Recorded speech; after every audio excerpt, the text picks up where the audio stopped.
About 1985, I went into the living room, dining room, wherever my guitar was, leaning up against the wall. Not this guitar, but another guitar, one of many. And I picked it up, and as a habit, I just kind of strummed the key of E. And I noticed that it was out of tune. And the E string, as a matter of fact, was about 4 steps too low. But as I strummed the key of E, I knew it was out of standard tune, but it sounded chromatically good. It just sounded pleasant to the ear. And so I thought, wow, that is kind of neat, that you can play it out of tune and yet sounds good. So I memorized as I brought it back up to the right note, I memorized where that note was at. And I went back to it several times for months after that, working with it, and I realized that I could play bar chords and that all sounded chromatically good.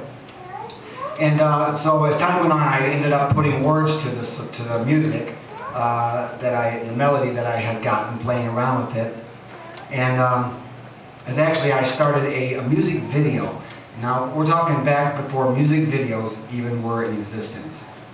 And I don't know, never came of it, but I happened to know some people at the television station that I was working with, and they brought their cameras to my house, and it was this guy's idea to do a music video. Before music videos were ever music videos, Christian music videos especially.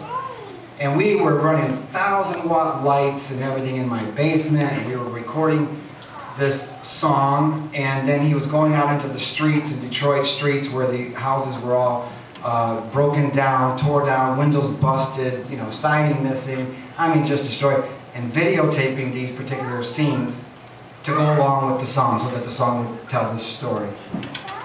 Anyway, another one of those things I missed my opportunities. But get back to the song, I have to untune my guitar, of course.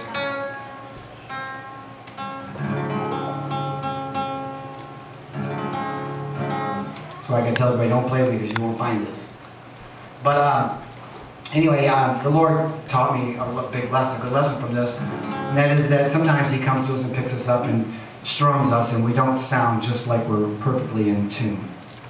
How many's ever been there? Amen. But being the master that He is, and I'm not saying this to consider myself a master by any means. I know enough just to make musicians mad. But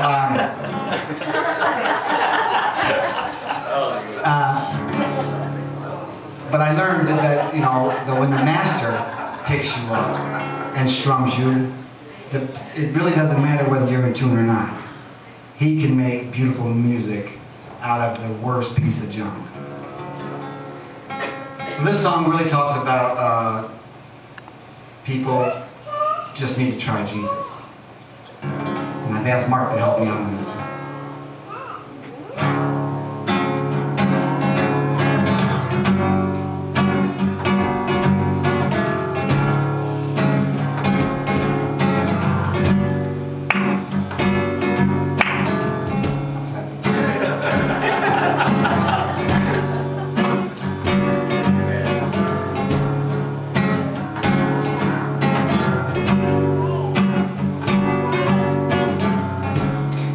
Could see inside your heart,